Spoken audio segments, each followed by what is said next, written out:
Michael Knowles is coping right now. If you don't know, all throughout New York, we just saw a bunch of Zohran Mamdani's endorsed candidates win their primaries, which basically means that there's a very clear shift to the left for the Democratic Party in general in these blue cities. We've seen that many other cities that are dominant blue voters start to shift towards more progressive candidates as well. It's not just New York, but Mamdani's already, like, it's not been that long, but the time that Mamdani has already been America's mayor, actually, has proved that his policies and the types of politicians that align with him are what Americans want. Well, the most well-educated Americans in general, you know, the city-dwelling Americans at least, they know what they want and they're voting for it. Ruralite Americans, they're Republicans. They're very tied to the conservative lifestyle.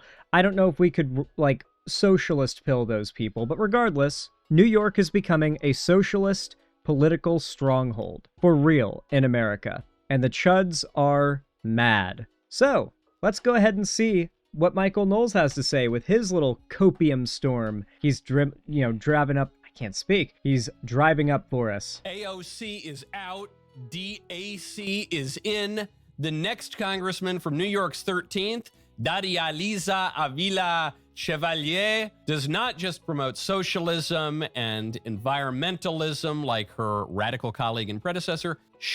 I will say a lot of like the socialisty lefties lately have become very anti-AOC, which is sad. It is very sad to see the anti-AOC stuff get big. And I guess it really kind of demonstrates that a lot of people were just pretending to like her because it was popular to like her. And she was sort of like the most left-leaning Democrat you could point to. But a lot of them really don't like AOC, which is, like, now that there's other options, they're not a big fan of her, which is, I don't know, just feels a little like all of that was very fake going back all those years, you know? He founded an organization dedicated to undermining and eradicating America. That is almost verbatim. I am not joking. Almost verbatim. Why not say verbatim what it says if just reading it verbatim would be so severe? How did this happen? Some people are blaming a small number of white voters. Some people are blaming immigrants. Whose fault is it? It's the immigrants, actually, specifically the legal ones. That's not much. Yeah, we must deport our way out of this. Dems' radical election results. So he's literally saying we need to deport legal immigrants in order to win elections again, is the premise of this video. But we will get into why that is the case. Then, President Trump cancels the signing of a popular housing bill in order to pressure Congress into finally passing the Save America Act. Now, the Republicans in Congress are saying, this is electoral suicide. It's a popular housing bill. Why are you stopping this at the signing ceremony? He just decided at the signing ceremony he wasn't going to show up. But then others are saying, this is just the kind of push Congress needs to restore voter integrity. My question is this, as is often the case in D.C., all just kind of fake? That's the one. That's the one that it is. And we'll get to why that is. Also, finally, all of Hollywood is pressuring comedian Nate Bargatze. Okay, we don't care. Let's see you cry about the Dems getting more left. DAC. It's the new kid on the block. Man, nobody can stay hip and cool for too long. Even AOC. She was on the bleeding edge of radicalism. She wanted to spend, what was it, like $90 trillion fighting the sun monster. She was one of the first. That means climate change. She believes in climate change, like all the scientists do. First really hot, cool, hip socialists to enter Congress. She was saying all the craziest stuff in the world. She was getting all the media attention. Like what? And now, even AOC is passé. Sic transit gloria mundi. There's a new girl in town, Daria Liza Avila Chevalier, and she makes AOC look like Dwight Eisenhower. She makes AOC look like the most mainstream, boring establishment politician there is. A lot of it's the tanky stuff. From what I've looked into, Chevalier has some really fucked up politics. We're vote blue no matter who here, so obviously we're gonna fall in support with her. But, like, she is a tanky. Like, she's not pro-Ukraine. She's also got a really weird take on white and black people race mixing, like getting married and having kids. She's kinda... She's a tanky. She's a tanky. The tankies love her for a reason. I do worry about the tanky stuff taking over the Democratic Party someday, but it won't be in my lifetime. So as much as I see a lot of, like, establishment Democrats freaking out about tankies taking over the Democratic Party, it's like, no, No.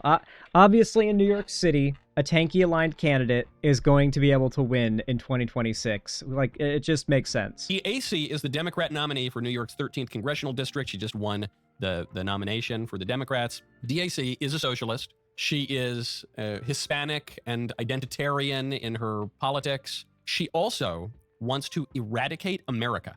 No exaggeration. Think about all the trouble I got in a few years ago at CPAC when I said, for the good of everybody, we need to eradicate transgenderism from public life entirely, the whole ideology. Yes, you need to eradicate an entire group of people is a pretty extreme position to hold, buddy. Which is a very basic statement. It's to say we need to correct people and have a true anthropology again and not affirm the delusions of confused people. For that, I was accused of genocide. This chick, who's headed to Congress, has called specifically, quote, to undermine and eradicate America, not Americanism, not...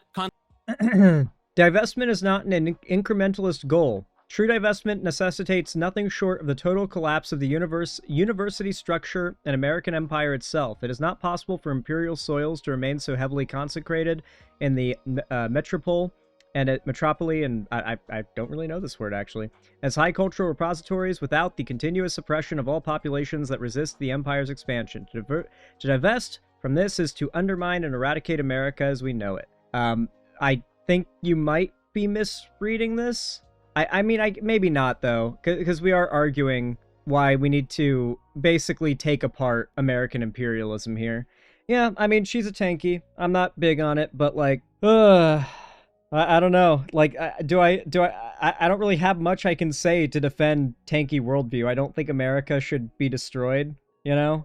Like, we actually are in the era of, like, leftists that hate America holding office, so when the chuds say they literally hate America, it's like, yeah, they do. I mean, I can't really deny that. I can't really deny that, yeah. Institutionalism, not some idea. The country. She wants to eradicate our country, not even a country. It'd be bad enough if she said, I want to eradicate Djibouti or something. She wants to eradicate our own country. Somehow she's allowed to vote, and actually she's going to serve in Congress. What is this group? This was at Columbia University. I mean, Trump basically did the same thing, though, right? Like, Trump did the unthinkable and said the unthinkable constantly. Are we really going to pretend like a candidate for Congress that openly hates America is that crazy in this day and age? I mean, Trump got elected to office after being outed as a pedophile, dude. Like, come on. How much does Israel pay you? Not enough to deal with your bullshit, buddy. Not enough. University, no surprise. The whole Ivy League is a little weird these days, but especially Columbia is just a hotbed of left-wing radicalism.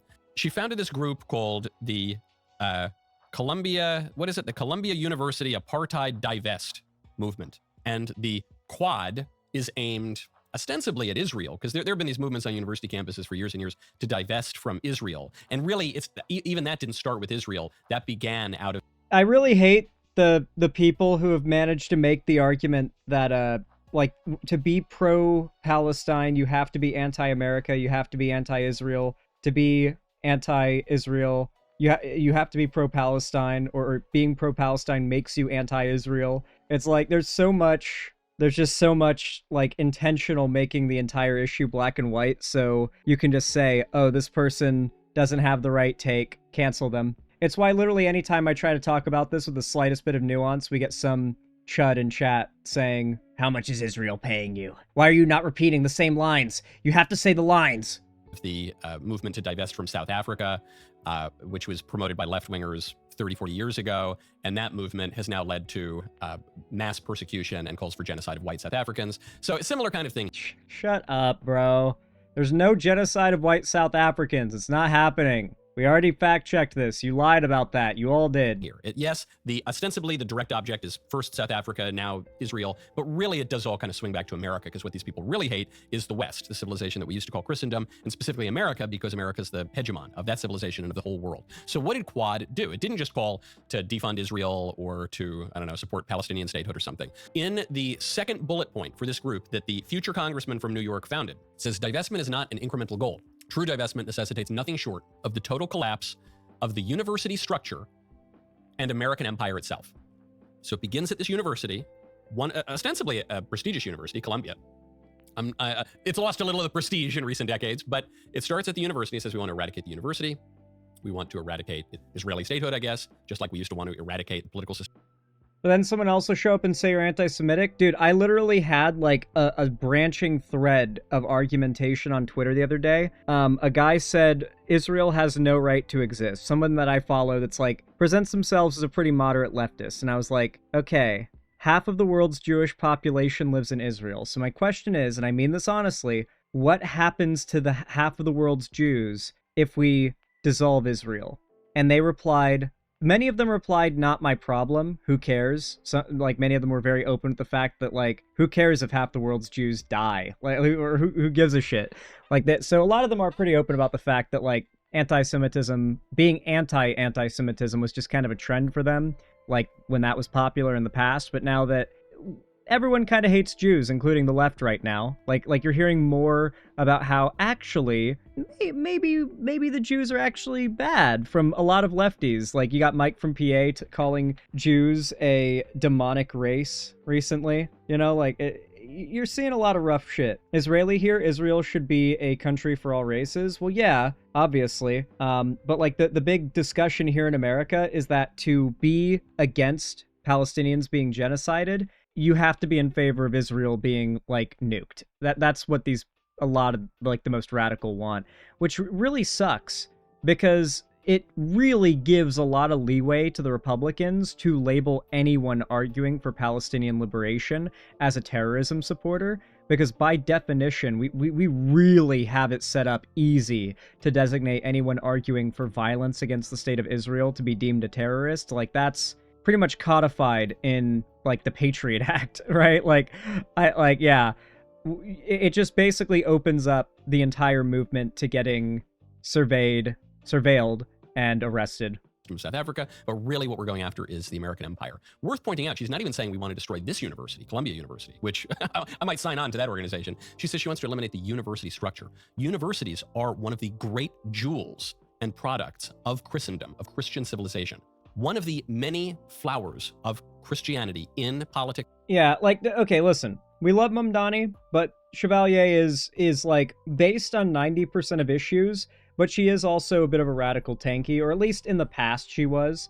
Granted, like, I think some of this stuff was written a while ago, and I could definitely see a case where, like, in her teen years or early 20s, she was a little bit of a radical, tanky, anti-America type, and maybe grew out of it, you know? But even if she is a crazy tanky, listen, no one hates the tankies more than me, but at the same time, this forces Democrats into a situation where it's like, do we want pro-Russia, like, anti-American socialists to take over the party, or do we want to move the party left ourselves? Do we want to present candidates that are not anti-Ukraine, but are also in favor of universal health care so that people don't vote for the person who's anti-Ukraine? You know what I mean? Like, that. So while it stands, you know, sure, it sucks that Chevalier is a bit of a tanky, but at the same time, it's just going to end up motivating the Democratic Party to move left, because it's like, oh my god, a tanky managed to beat one of our establishment Democrats.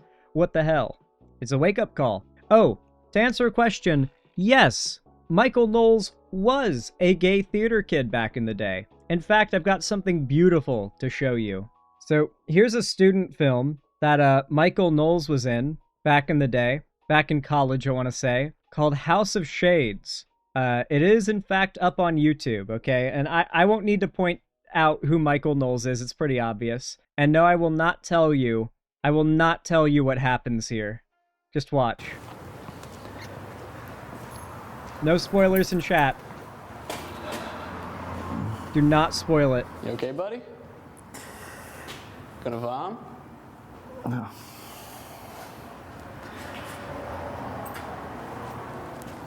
You afraid to go inside? It's not that. I can leave.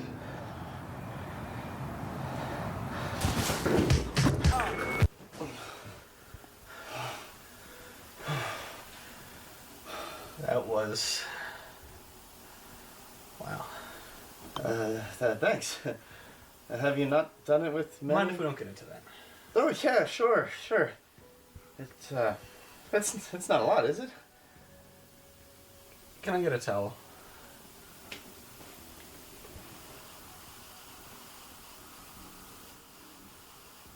Unbelievable.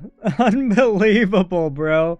This is the best part about the realization that every right-wing chud grifter failed out of their true dream of making it in mainstream media. Because then you can find, like, their old gay, like, student films where they do shit like this that you just, you know, and they're not good actors because they had to resort to becoming right-wing grifters, right? So you can see, you know, he's a bad actor. You know, he's doing a scene that makes him look really silly by today's, by his current brand of today's standard, you know?